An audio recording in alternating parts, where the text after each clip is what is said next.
शरद पवारांचे कट्टर समर्थक आणि राष्ट्रवादीचे माजी मंत्री लक्ष्मणराव ढोबळे यांनी काल अखेर भाजपात प्रवेश केलाय। जालन्यातल्या भाजपा कार्यकारिणीच्या बैठकीत मुख्यमंत्र्यांच्या उपस्थितीत काल त्यांनी भाजपमध्ये प्रवेश केला। गेल्या अनेक दिवसांपासून भाजपमध्ये जाण्यासाठी आतुर असलेल्या लक्ष्मण ढोबळेंनी अखेर भाजपमध्ये प्रवेश घेतला। जालन्यातल्या भाजप कार्यकारिणी बैठकीदरम्यान ढोबळेंनी आपला पक्षप्रवेश उरकून घेतलाय। मुख्यमंत्री देवेंद्र फडणवीस यांनी त्यांना भाजपचं उपर्ण घालून पक्षप्रवेश दिला।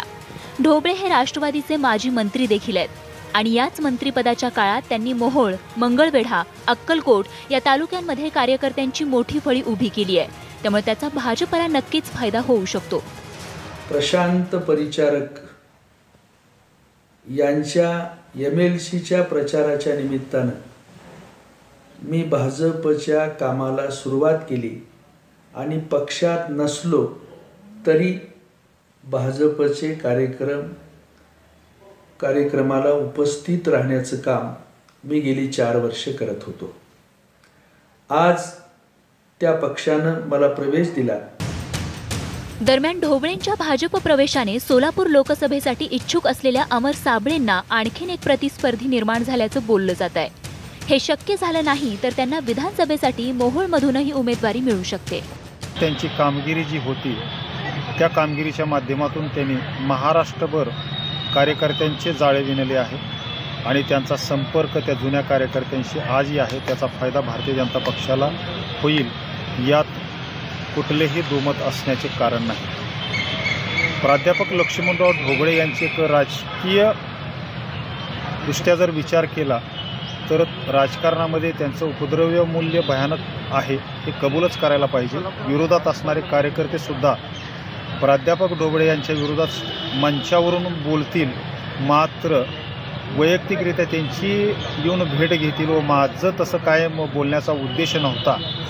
मोहोळ तालुक्यामध्ये एक म्हण आहे की 7 इच्छू इंगळी चावली तर त्याच्यावरती उतार आहे, मात्र राजकीय दृष्टिकोनातून ढोबळे सरांनी चावा घेतला तर त्याच्यावरती कसल्याही प्रकारचा उपाय नाही। लक्ष्मण ढोबळे हे खरं तर कट्टर पवार समर्थक मानले जायचे, पण मध्यंतरी ढोबळेंवर बलात्काराचा गुन्हा दाखल झाला आणि तेव्हापासूनच खऱ्या अर्थानं ढोबळे आणि राष्ट्रवादीचं बिनसलं।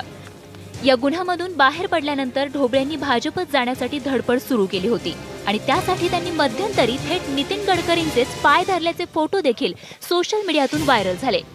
त्यानंतर आता कुठे भाजपनं ढोबळेंना पक्षप्रवेश दिलाय। त्यामुळे आता बघूयात भाषणबाजीत तरबेज असलेल्या ढोबळेंचा भाजप नेमका कसा आणि कोणाच्या विरुद्ध वापर करून घेतं। सोलापूरहून सागर सुरवसेसह ब्युरो रिपोर्ट, न्यूज 18 लोकमत। लहान मुलांना सांभाळणं म्हणजे ही खूप मोठी जोखमीची गोष्ट असते आणि अनेकदा कामाच्या गडबडीत लहानग्यांकडे लक्ष दिलं जात नाही, पण पालकांची एखादी नजरचूक किती महागात पडू शकते याचा प्रत्यय नागपूर आणि पिंपरीत आलाय। एक स्पेशल रिपोर्ट बघूयात। तुमचे लहानगे मृत्यूशी खेळतायत का? नागपूरमध्ये फुग्याचा तुकडा अडकून चिमुरड्याचा मृत्यू। पिंपरीमध्ये लॉलीपॉपची नळी गिळल्यानं चिमुरडीचा जीव धोक्यात।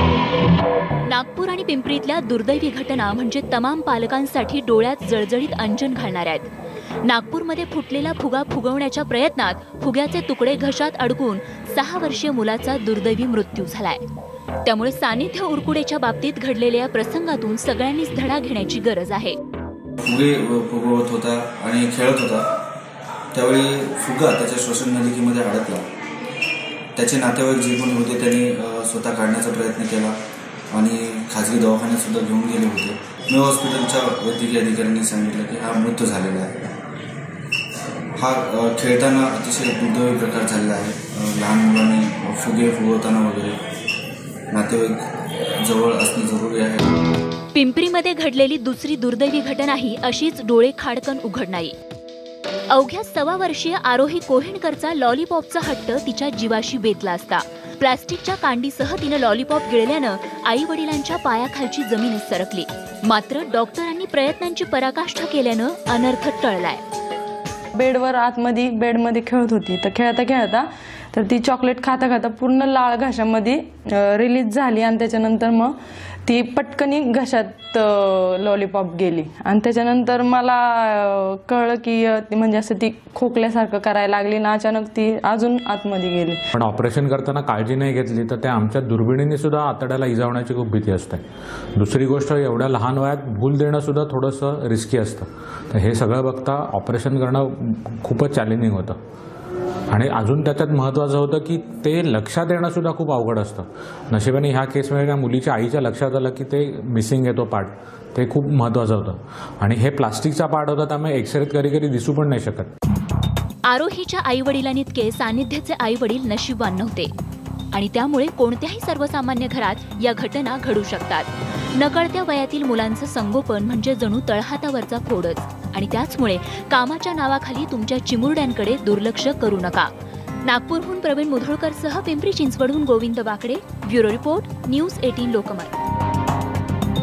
कोल्हापुरातली अजित पवारांसमोरच काल राष्ट्रवादीतल्या महाडिक मुश्रीफ गटातला राडा बघायला मिळाला. परिवर्तन रॅली सुरू होती, बघूयात नेमकं तिथे काय झालं.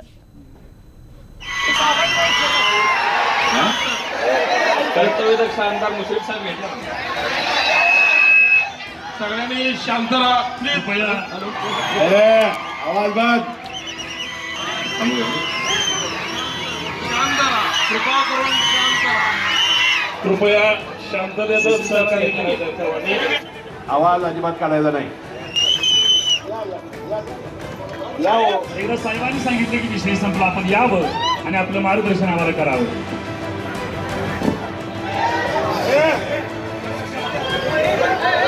बघितलं, राष्ट्रवादीचे खासदार धनंजय महाडिक भाषणाला उभे राहताच मुश्रीफांच्या समर्थकांनी कसा गोंधळ घातला. कारण काय तर महाडिकांनी मुश्रीफांचा नामोल्लेख टाळला म्हणून. कार्यकर्ते ऐकत नाही म्हटल्यावर स्वतः मुश्रीफ यांनी कार्यकर्त्यांना शांत केलं. आवाज बंद. मुश्रीफांनी सांगूनही कार्यकर्ते ऐकत नाहीत म्हटल्यावर मग महाडिक भाषण न करताच आपल्या जागेवर जाऊन बसले. आवाज अजिबात काढायचा नाही आणि आपण मुन्ना माडकांना 100% मत देऊन निवडणार नाहीये.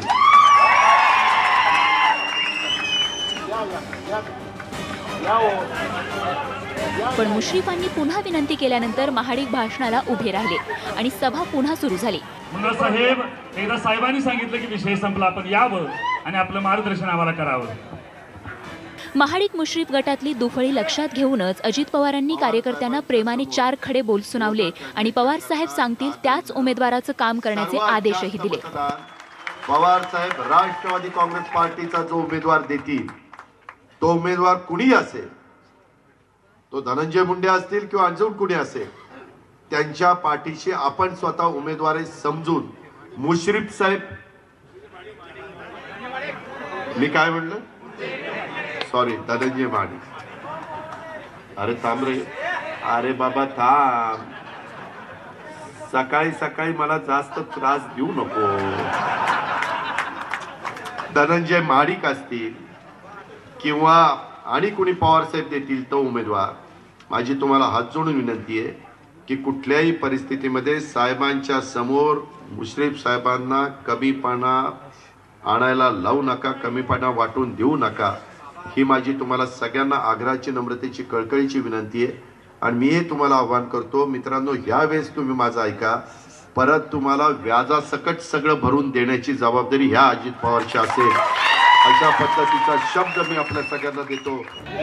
कोल्हापूर राष्ट्रवादीत महाडिक आणि मुश्रीफ यांच्यातलं राजकीय सख्य जगजाहीर आहे. मनपा निवडणुकीतही महाडिकांनी थेट पक्षाच्या विरोधात काम केल्याचं जगजाहीर आहे आणि म्हणूनच महाडिकांना पुन्हा खासदारकीचं तिकीट देण्यास मुश्रीफ काँग्रेसच्या सतेज पाटलांचा तीव्र विरोध आहे.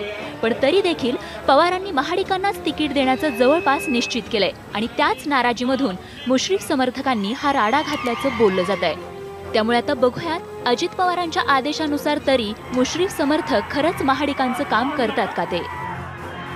कोल्हापूरहून संदीप राजगोळकरसह ब्युरो रिपोर्ट, न्यूज 18 लोकमत.